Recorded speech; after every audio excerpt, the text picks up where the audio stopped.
Welcome to another episode of The Brand Called You, a video and podcast show that brings you leadership lessons, knowledge, experience, and wisdom from hundreds of successful individuals from around the world. I am very privileged to have today a person who was an entrepreneur, professional, and is now running very, very interesting organizations, Sunil Savara. Sunil, welcome to the show. Thank you, Ashutosh. Very kind of you. Thank you. Sunil is the co-founder of Impossible Transformations. He's also the founder of Head Held High Foundation to help eradicate poverty. He's been an entrepreneur, he's worked for IBM, and he's founded multiple organizations. So Sunil, what would you say are three key milestones in your life or your career? Well, I was, when you asked this question and prompted me with this earlier, I was giving it a lot of thought. This was the only difficult question, actually. Mm-hmm. So I realized I had three milestones for life and three milestones for work. Sure. For my life, I think it was when I left home when I was 20 and I stayed in Dharavi. Okay. And I lived in Dharavi and similar surroundings for about 3 years. And that experience, I was a complete brat, a total idiot. So when I had to experience life in poverty, it really woke me up. Right. For myself, and also I think gave me an insight into what really life is for people in the world, which probably led to Head and High Foundation later. Mm-hmm. I think the second one is quite obvious for all parents, is the birth of my children. Correct. And the third was a very strange thing. While driving, I nearly hit one small little puppy on the middle of the road about nearly 20 years back. Mm-hmm. And picked him up and brought him home, and he was like an angel and my best friend. Became a street dog called Bugsy. Okay. He won over the whole family, including my extended family, everybody in the world. He was absolutely mind-blowing. It was the three big things in my life. He taught us extraordinary love. Wonderful. And he brought us together as a family. Hmm. And we have, my family is strange because I have three, I've been married twice.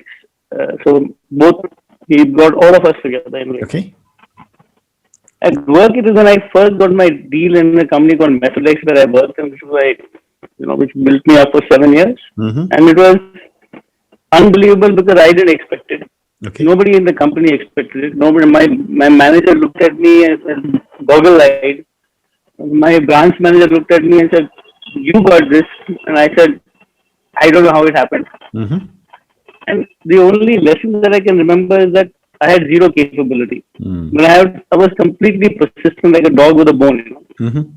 And so I fluked it.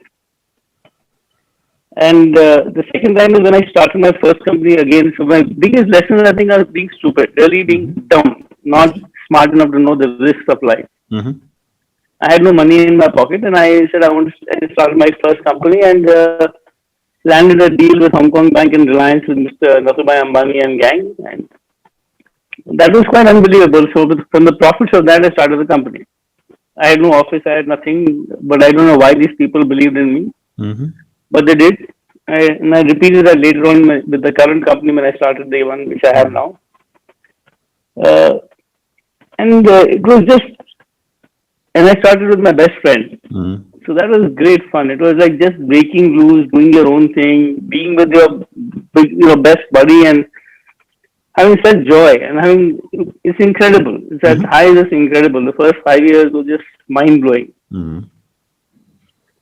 So ever since then, I've been very lucky because I've been able to do whatever I was very passionate about. Wonderful. Just sheer luck, dumb luck. The third break was when I got a break in IBM. Mm-hmm. I had sold my first company. And I ran a particular business for Asia Pac. Mm-hmm. And it was like my honeymoon period because it was really damn easy. If you're in IBM, you can wave your card and get anywhere. So opening doors was really easy. So it raised the bar in my thinking because they would talk about millions of dollars, hundreds of millions of dollars. I was thinking of, 1 crore, 2 crore, 50 lakhs, 20 lakhs. And then, of course, it also helped me buy a house in a place called Palm Meadows, which then widened my circle of influence. It's just quite unbelievable. Because all the people there are very lovely human beings. And at the same time, very accomplished people. So they really broadened my thinking. So that's the three things that impacted my life. Fantastic. Thank you. So, you're the co-founder of an organization called Impossible Transformations. Yeah. Tell me about this venture. So it started out 25 years back when I wanted to discover why I exist. Who am I and why do I exist on this planet? Mm-hmm. And I'd been through many different kinds of workshops and read lots of books. And over a couple of years, I discovered the answers for myself. Right. That who I am is a catalyst in the transformation of other people in the world. And when I discovered that, I also discovered how to go about finding it. Mm-hmm. So as a passion, as I ran my companies or my foundation, whatever I was doing at any time, I continued to run workshops to enable other people to find their purpose, to discover themselves, Okay. and to go deeply within themselves. Mm. And then that passion in the last 5 years has become mind blowing. The transformations are always life changing. So it's just miraculous. It's hard for me to believe that something as amateurish as what we created has become so mind blowing at the moment. But it's producing phenomenal results. So I'm going with the flow. Okay. So tell me, you say that, you've been able to catalyze individuals to discover themselves, unearth their life purposes, and lead fuller lives. Can you give me an example without taking names, of course? Your audience is mostly the corporate world, correct? No. We've got a very large community from the social sector. I see. So we've done coaches, NGOs, companies, individuals, young kids, old 70s, so between 18 to 80, everybody. Okay. So a typical last example is a chap who's about 70 years old who ran a company, much not as successful as you probably, but as similar success. Very large 1,000 crore company, and became a coach. And he's done everything you can think of. NLP, everybody, most people have already done lots of things before they come, into our program. So the first thing that happened, he tells me, so his wife tells me, is that something happened to the fellow. He's behaving very different. He's very odd nowadays. A, he's very happy. B, he's behaving very nicely with me. Okay. Suddenly something has happened to him. And he also discovered what is really meaningful to him, even at 70, 69 actually. What was worth living for?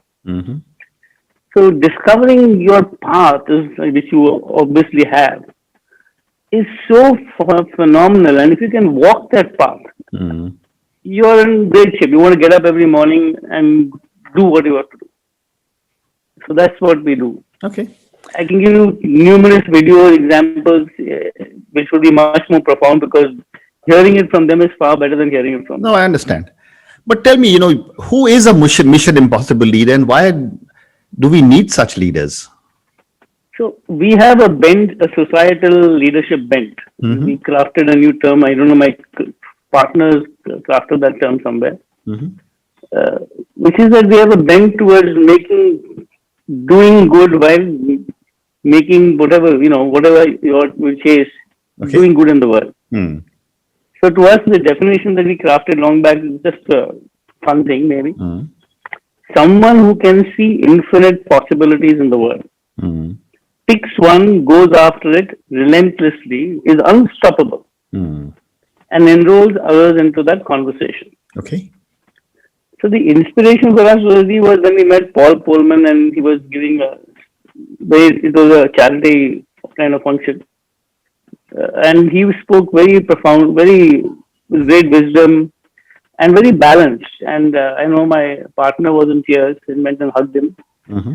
And then we said, why can't we have more people like that in the world? So we took up a challenge for ourselves. We said, let's create 1 million leaders in the world. Okay. Of that thinking, maybe, and it doesn't have to be a person who runs companies alone. It could be the cobbler on the street. It could be anybody who cares deeply about what they do. Okay. That's what we're up to. Wonderful. And if we can have 1 million leaders like that, imagine the world like that. Sure. That'll be fantastic. I mean, 1 million leaders can change the world. We hope so. Very true.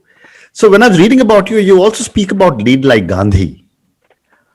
Tell me, what are some of Gandhi's key leadership lessons that can be used in the corporate world? So the Lead Like Gandhi program we created and led was the most profound thing that happened to all of us, including the ones who organized it, the 40 of us. Hmm. The obvious one is to walk your talk. Okay. To be the change you want to see in the world. Hmm. The other not so obvious one is do so with love and trust, Mm-hmm.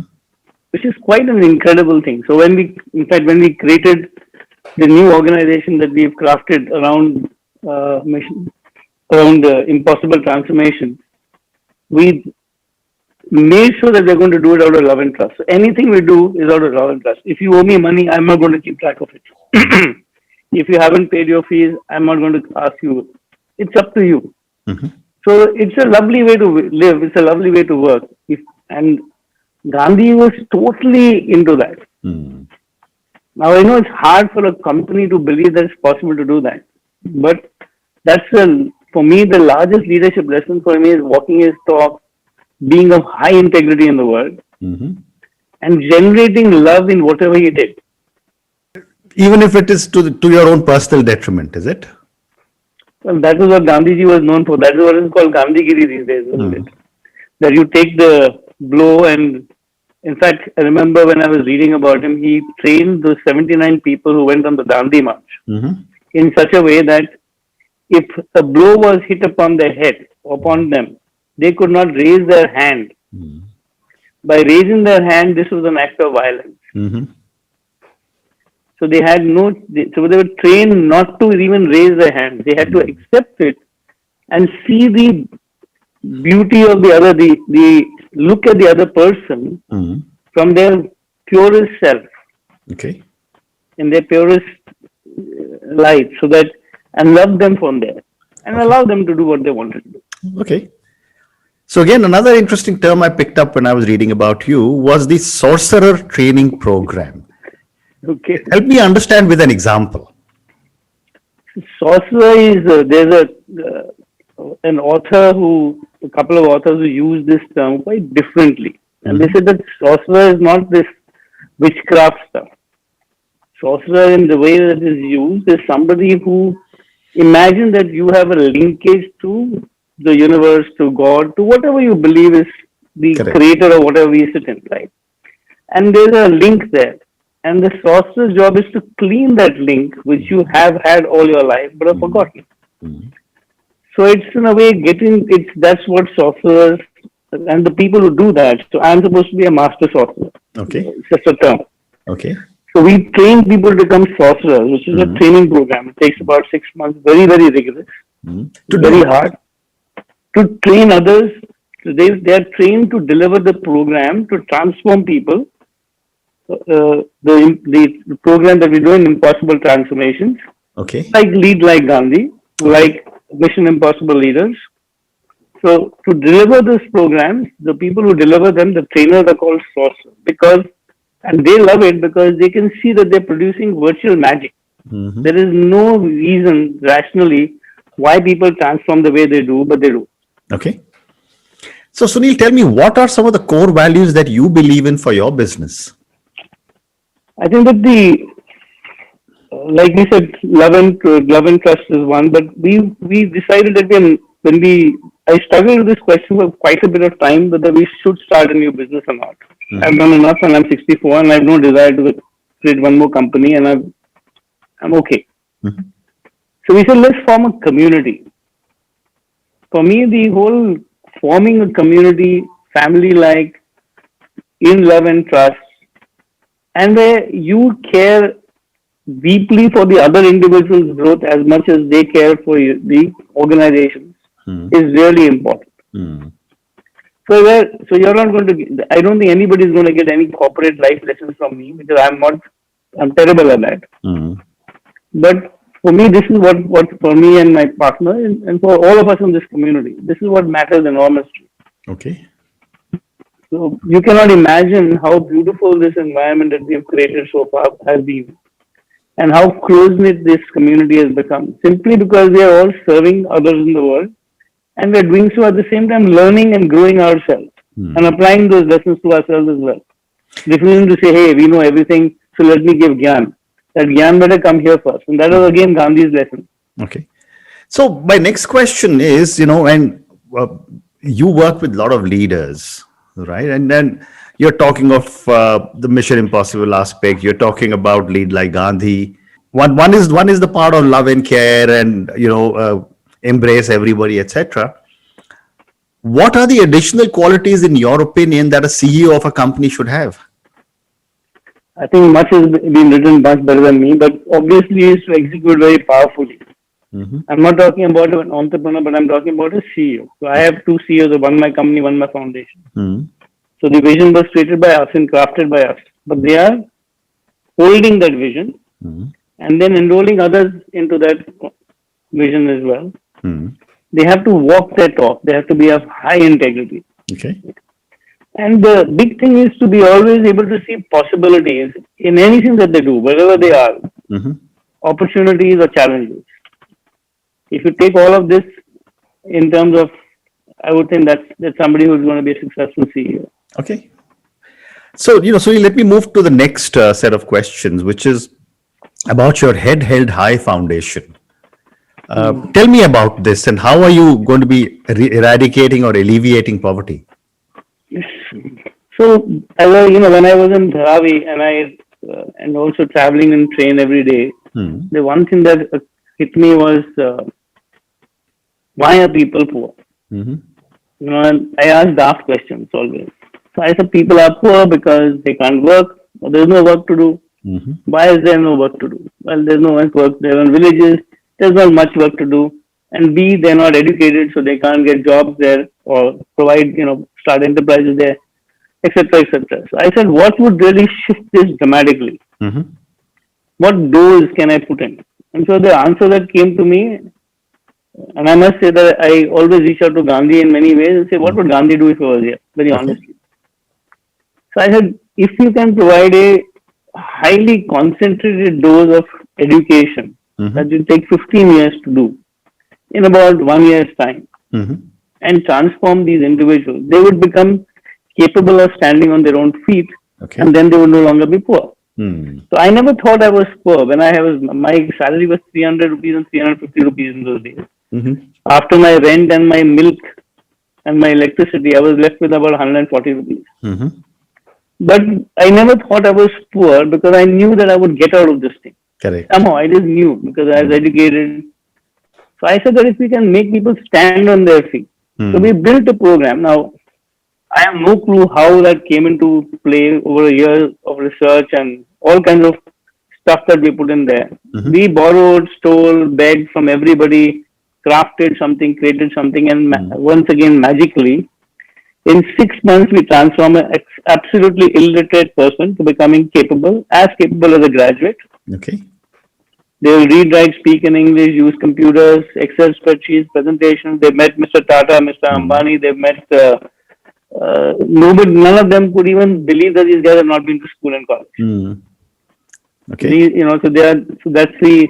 So we said, let's give this technology away to everybody. Okay. That's our modus operandi. Okay. Unfortunately, whoever we try and give it away to, they say, hey, take the money, set up a center for us. So we landed up with 100 centers. So we've done over 10,000 people transformed, and now we intend to scale it really high because we've done this for 13 years. We know that this transformation works time and time again. So now we're just going to try and scale it in huge ways. That's where we are right now. So we got a new program called One for One, which is another topic for another time. Okay. Thank you. That's a great answer. So, let me move now to the last segment of my conversation with you, which is some questions for you personally. Okay. You spoke about Dharavi and traveling in a train, and from there, running Asia Pacific for a large part of IBM and running such amazing organizations. What does success mean to Sunil? Just doing what I do and bring it with all my heart and soul. Okay. If I love doing it, and it's like, I think Oscar Wilde said that work is only something it's only hard if there's something else you'd rather be doing. So much like yourself, I've been very lucky. Success to me always means, can I do what I love to do? Can I make money doing? And can I do with all my heart. That's the most beautiful thing to do in the world. Okay. And my next follow-up question to that would be that, you keep on doing such, incredible stuff and, doing things which are out of the ordinary, like your impossible transformations or the Head Held High Foundation. Where do you keep getting your inspiration from? I think without a doubt, Gandhiji, that man was colossal. I mean, so colossal, it's hard to even put a pin, be a straw compared to him. And life, everyday life. So there's a man, when I take a walk in the morning, who's had a stroke and his left side is paralyzed. Every day I see him walking for 1 hour to the cane and his wife behind him walking with him. But he's every day wishes me, and he's full of life. He's not cribbing anyway. He's just being alive. Okay. The lady who looks after her home with such care and diligence, you cannot believe it. She knows more about our home than we do. Okay. And she does it with joy and with love, purely. Wonderful. And with such ownership, it puts senior managers to shame. Okay. And then people who have humility and produce outcomes, which I bump into quite a few times. A lot of people. The funniest, well, not the funniest, you know more than I do because of the work you do. The more successful the people are, the more humble they are. Okay. And the more beautiful they are. So it's that humility is sort of crafted into our being now. Terrific. So I think I've got time for 2 more questions. The next question is that, it's a question on failure. And I have a new book coming out on failure in March. And I've often said that people in South Asia don't teach their children it's okay to fail. Everywhere is first come, could I be at the head of the queue, etc., etc. Yet we keep failing. My question to you, Sunil, is that what have been some of your biggest learnings from some of your biggest mistakes or failures? I can't remember the failures actually, if you look at it. I must have had many of them. I'm sure. But I suspect what helped me was, so let's take an example. We're on the brink of bankruptcy in my company. One deal makes it or breaks it. I'm going to Singapore to meet this lady who runs a large insurance company. And there's a chance we can get the deal, chance we cannot get the deal. So my first thing I would do is call up my partners and say, hey guys, do I have permission to fail? Is it okay if I walk away from the deal? And I don't know why, I've been very lucky to have very lovely human beings in my life. They said yes. Same thing happened when I left. I sold my company and I was dead broke. And I had 2 families to support. So I asked both of them, I said, look, I want to do something different in the meantime. I want to design this program. And I look for a job at the same time, but we may not have enough money. Is it okay? Can I have permission to fail? So I think what has made the difference to me, for me personally, has been whoever matters, it matters too. I have taken permission to fail. Okay. And invariably, even if I have failed, nothing has happened. The outcome has been no difference to me. The other lovely thing that for me, the learning has been, is being simply persist. Okay. Be absolutely obstinate. And Gandhiji is again that, absolute model. You may imagine that the guy had the obstinacy to stop non-cooperation after he had those people getting killed and those police people getting killed in northeast India. So he stopped it. From a movement that he had stopped, he stopped it. Restarted it 8 years later. What patience you must be having. How much, the persistence you must be having to hold to that for 8 years. Correct. And being okay with it. So I think persistence, just persist. I have never seen anybody not win in the end if they persist. Fantastic. And if they do what they love to do. Fantastic. Sunil, thank you so much. It's been such a pleasure speaking to you. And I wish you lots of success in whatever you're doing. Thank you so much. Thank you so much, Ashutosh. And what you do is incredible. And kudos to you. And thank you for the opportunity. Thank you so much. Thank you.